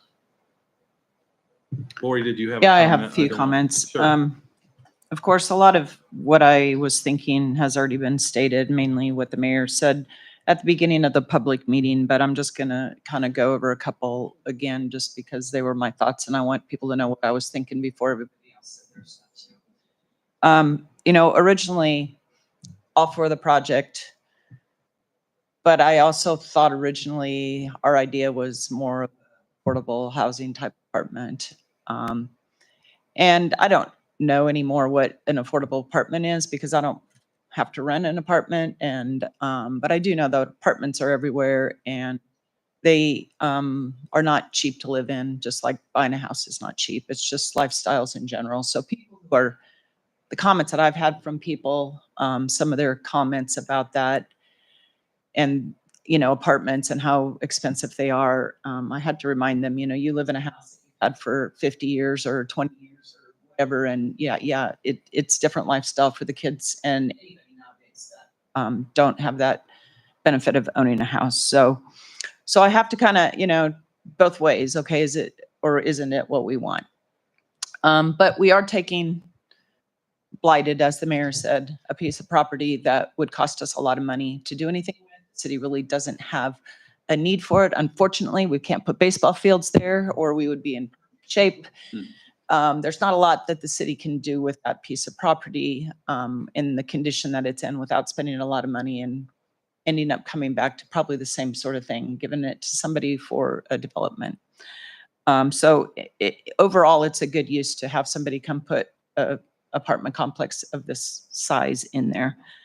Our county commissioner, Charlotte O'Hare, likes to come and tell us we shouldn't be doing things and, you know, we shouldn't try to make money off abatements. And I don't think that that has ever been why I voted for an abatement, was so that we could make money off of it. Abatements aren't for us to make money off. It's to bring something to our community that we feel is a benefit to our community, and that having it here offsets maybe the lack of the taxes on a big fancy something or another that's coming in, whether it's a development or an apartment complex, in place of having nothing coming in at that piece of property. We need housing in this town, and so this is a good use of that. Our property values going up has nothing to do with our abatements. It has nothing to do with our TIFs. The property values of homes are going up. That's why your taxes are going up. The property value of our houses go up. And if my kids would let me sell my house right now, I'd be grateful for that value and increase that I've had, just like everybody else would be. But it also puts us back to why we need more apartments, because property values are going up, we can't have a lot of people that can't afford the housing. So apartments are important for our community. The image of the unit, I really don't think it looks that bad. I mean, you know, that's what people keep telling me. It looks like a prison, a jail. Well, you know what? This is kind of the style of things. It's a little bit more industrial looking. It's kind of, you know, how many people want their places that way? A lot do. I mean, you know, this is what you see in a lot of the areas around Kansas City. So, and besides that, you know, you're not living in it. Why would you care what it looks like? It's kind of tucked down by the river anyway. But Dustin, I think it is a fine project, and hoping that the changes that have to be made don't end up costing you more money to try to change the look of something that in reality, the more simplistic we can go, more green we can go without having to add a lot of stuff that ends up looking worse in the future. Then, you know, we want to keep that in mind while we're doing it, you know, not just to put a Band-Aid on it so it looks better now, but then the long run doesn't do us any good. So with that all being said, I'm always questionable about what level of abatement I want for something like this. But I do think that it is a project that nothing else is going to happen there. So why would we not take a 10% or 15% or 20% of the taxes on something that's positive for our community, and use it in other ways? And services, I don't think the services are going to cost us that much when it's kind of located in one small area and not like a whole residential community of some sort. So Yeah, that's a key point. It's an infill. yeah. So we're not extending streets. The streets are already, the infrastructure's already there, sewer's already there, the water's already there. We're just taking advantage of things, investments that the community's made over the years to bring a piece of property. And to your design thought, I thought the architect was taking inspiration from the previous use. I assumed that that's why the industrial kind of look was there, because it was homage to the prior public works water building that was there, and it's similar in appearance to that square block that was the water building, right? So I mean, I drive all over Kansas City, and some of the new buildings that are being transformed downtown have this look, and folks are packing them. So I like the look of it. The bonds on an IRB are effectively the investor bonding themselves and not the city. So it's not city bonds as far as that goes. If there's no more discussion, I'll make a motion. I think we're ready for it. I make a motion that we. I'm sorry, Dane, did you have a comment you wanted to make? Oh, just that I'm in favor of it too. And Any chance for soccer on the roof? But yes, go ahead, Mayor. I'm sorry. No. Go ahead. Make a whole new style of baseball on hills. So I make a motion that the council approves resolution 2021, determining the intent of the city of DeSoto, Kansas to issue its industrial revenue bonds in the aggregate amount not to exceed $12,500,000 to finance the cost of acquiring, constructing, equipping a commercial multifamily project for the benefit of Rio Vista LLC or successors and assigned with the abatement level at 90%. Second. We have a motion and a second. Any discussion of the motion? Roll call, please. Daniels, Yes. Murdoch, Yes. Ritter, Yes. Lane. Yes. Motion carries. Thank you, everybody. Thank you, Dustin. Thank you. Thanks for all you do. Item F, consider temporary use permit for the Reach Church Halloween event. All right, thank you, Mayor and Council. I'll give you a bit of a break on all these heavy discussion topics we've had tonight. So you have a temporary use permit that's similar to what the Reach Church asked for last year. They're going to close off half of downtown for a temporary use permit to allow for their trick or treat event. Last year was a trunk or treat, but this year it's now trick or treat. I don't know if the trunk or treat was somehow changed, but Maybe they that's just changed that's the a word. new. Scary. Yeah, absolutely. All right. Anyway, pretty straightforward. Any questions from council? We have a motion. I'd like to make a motion to approve the temporary use permit for Reach Church for the October 28th event. I'll second that. All right, we have a motion and a second. Any discussion? Do I vote on temporary use permit? Yes. All right. Roll call, please. Mayor Walker, Yes. Lane, Yes. Ritter, Yes. Murdoch, Yes. Daniels. Yes. Motion carries. Just a reminder for Brandon. Thanks. All right. Item G, consider ordinance 2592, amending zoning regulations to allow public safety uses by right in the M1 light industrial district. Yeah, thank you, Mayor and Council. About 3 months ago, we met with the architect and design team for the fire station, and they asked us to check our codes to make sure there wasn't a special use permit or anything along those lines necessary for allowing the fire station to be constructed in the location that's shown there, which has been recently rezoned to M1, and has doing some investigation, found that we don't allow anything in M1 along public safety lines. So immediately put that on the planning commission agenda to take comments. And then ultimately we had a public hearing at the previous planning commission meeting and discussed these items.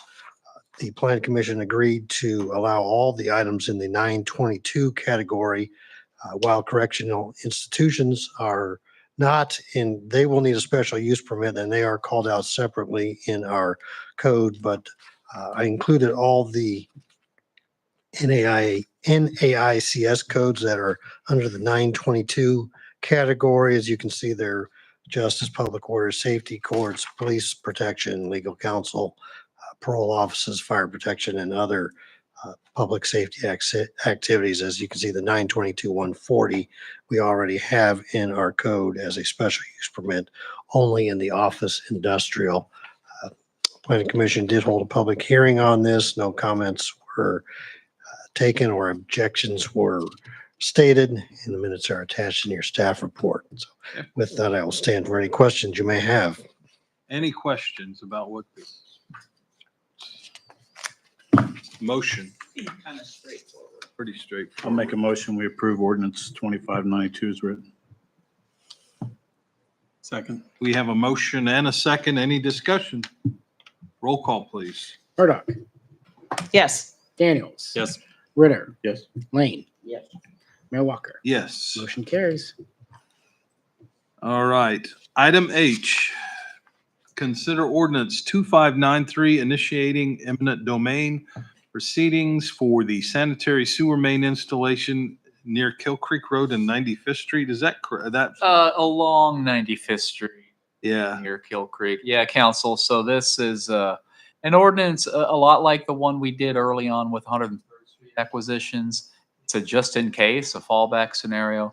We are under a pretty tight deadline to acquire the easements that Panasonic will need to construct the sewer to serve their property, which is currently about 90% designed right now. And so this is in the event we need to initiate condemnation proceedings on any of the properties that we will need easements for. These specific tracks run along the north side of 95th Street between Sunflower Road and the location roughly just adjacent to the dog park that's east of Lexington Avenue. The tracks, the exhibits there show permanent easements, they show rights of way and temporary easements for those tracks. The rest of the corridor, you'll remember the sewer needs to go from the Panasonic site down to 95th Street, where it'll be pumped along this route to Sunflower Road, and then from Sunflower Road north to the sewer treatment plant that's down off of 79th Street. South of 95th Street, the easements will be obtained by platting. They were on the Astra Enterprise plat there. And then north of 95th Street, the rights to build this line will be acquired from Sunflower Redevelopment Group through an agreement to share that's already there, that utility corridor. So that's a long way of saying that this is a precautionary action that we take. We still fully intend to engage with the negotiations with all the property owners along here to avoid condemnation if at all possible. Mike, is that ordinance number right at the top of that page? Because that's the one I just read. 2592. Should be 2593. Oh, okay. Thank you. Good catch. So we passed one last week, or last council meeting, similar resolution, didn't we? That was the second step. Okay. So that's why it was a resolution. This isn't. Okay. That was the first. This is the second. So this is just Continuation of the next- process we started at our last But meeting. same area. Same area. Same area. Okay. Yeah, I'm sorry. So that's correct. This is the second step. The resolution was to prepare the surveys. So this is. Okay. Second. Okay. Any other questions? And again, just clarification, I asked it last time, this isn't that we are condemning or using eminent domain. It's just saying the stage if negotiations fail, that is a possibility. Yeah, that's correct. But it. Fully intend to But negotiate. still fully intend to negotiate and not have to condemn or eminent domain if at all possible. That's right. Okay. Okay. I'll make a motion. We approve ordinance 2593 as written. I'll second. All right, we have a motion and a second. Any discussion of the motion? Roll call, please. Ritter, Yes. Lane, Yes. Murdoch, Yes. Daniels. Yes. Motion carries. All right. Next, looks like we have an executive session for land acquisition for 5 minutes. I make a motion that we recess into executive session at 8:50 for 5 minutes to discuss regarding acquisition of right-of-way pursuant to statutory basis land acquisition KSA 75-4319B6 with open meeting to resume in the council chambers at 8:55 PM. Do you have a second? I'll second. All right, we have a motion, a second. All in favor, say aye. Aye. All opposed? All right, we will be back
I'm showing 1 minute before we can come back. Yeah.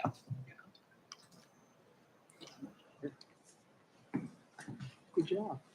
You skip washing your hands. I did Save some not. time. They're still wet. I used to drive my ring. You heard my story about Jake about that. He's like 4 or 5 years old. Just like. All right, we're back in regular session. Ready for a motion on land acquisition. Make a motion that we approve the land acquisition in the amount of $139,000. I'll second the motion. We have a motion and a second. Any discussion? Roll call, please. Murdoch, Yes. Daniels, Yes. Ritter. Yep. Lane, Yes. motion carries. All right. Advisory reports. City Administrator. I don't have anything to report. This evening, council, have any questions? I'd be glad to try and answer. Any questions for City Administrator? All right. City Attorney. Nothing for me. Thank you. City Planner. Nothing, Mayor. City Engineer. Assistant City Administrator. I guess I'm the only one talking tonight. Just a couple quick things. The DeSoto Fine Arts show is next Friday and Saturday at the in the gym and senior center. This weekend there'll be Super Mario Brothers.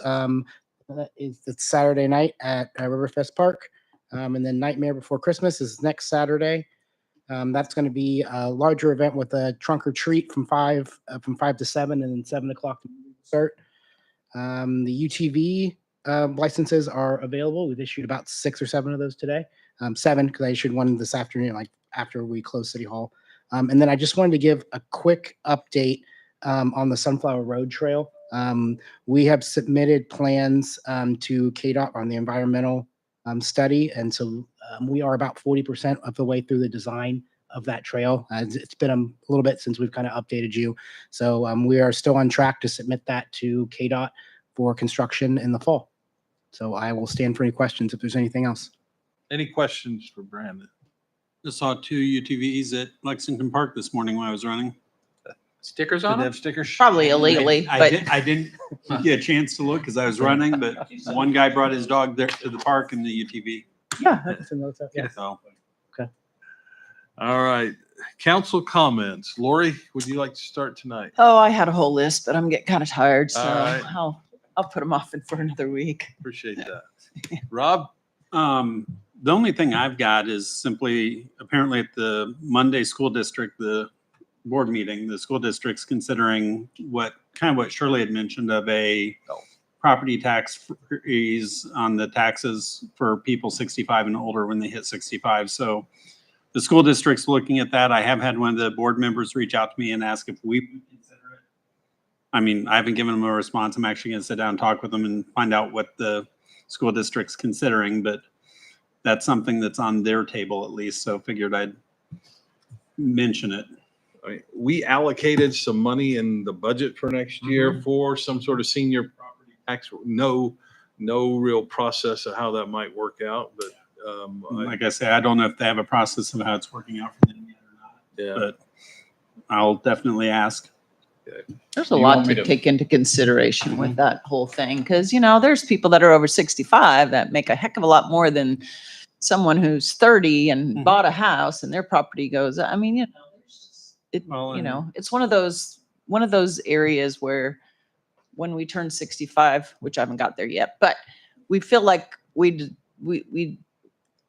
deserve all these discounts and stuff. And there are some people that do, I love the fixed budget terminology because truthfully, I'm on a fixed budget too.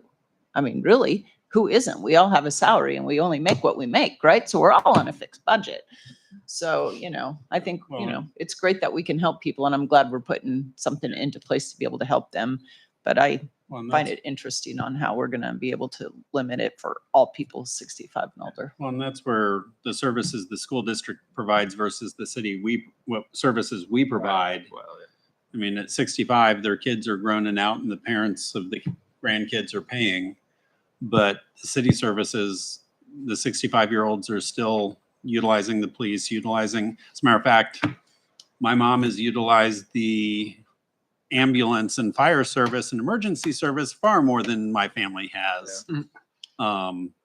With at least 4 ambulance visits in the last year and a half because of her hip. So that's where the types of services offered by the school district versus us are different too, to consider. So like I said, I'm not taking a side one way or the other, just kind of that was an action they're taking, and I think we have some similar interest. The one thing I would say is, like, I went to a football game, Monica and I did, first time this year, and they didn't even ask how old we were. They just said, "You're old enough, you don't have to pay." And I think if you're over 60, I guess, you're not maybe getting carded they anymore. don't get carded. So, They do that when I'm golfing places too. yeah. That's what I was gonna mention, Lori. I get offered those discounts all the time, and I'm only 54. Yeah, I do sometimes. I say, no, I'm not Kevin? there yet.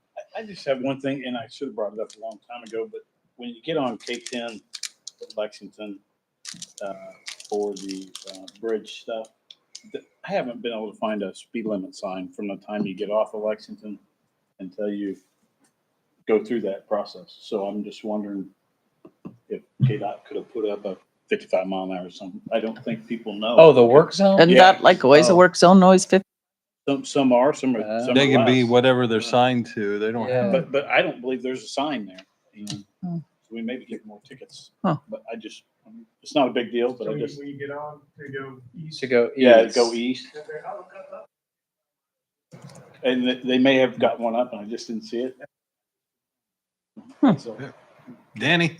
Nothing tonight, Mayor. All right, thank you. I didn't have anything to add then. I just have a question on the public art. It was mentioned, I just want to make sure I'm on the same understanding that the art would be in public places on public property. So at Travis's, is that proposed to be like inside his building? No, it was No, outside. It's outside. Yeah. And they're still working on where to place it. Okay. No, it would not be inside. It's inside. But maybe not on public property Yeah. per se. It might be Yeah. outside the right of way. Yeah, and so we're Something to keep in mind. we're still working on that. The proposal that we had was they were looking at putting it on the right of way, but we haven't figured that out yet. Okay. So when we come back with contracts, we'll have that. Because we may have trouble insuring it if it's not on public property. Yeah. I actually, Part of the contract, we have to say we're insuring the piece. yeah. So I have reached out to our liability insurance. I asked if we were, if that would be an issue. Because we asked a couple months ago when we had the heart, because and it's not an issue with the insurance. Okay. So I appreciate that, but yeah, that was a concern I had as well. Okay. I'd like to make a motion, we adjourn. Second. All in favor, say aye. Aye. Opposed? All right, we're adjourned.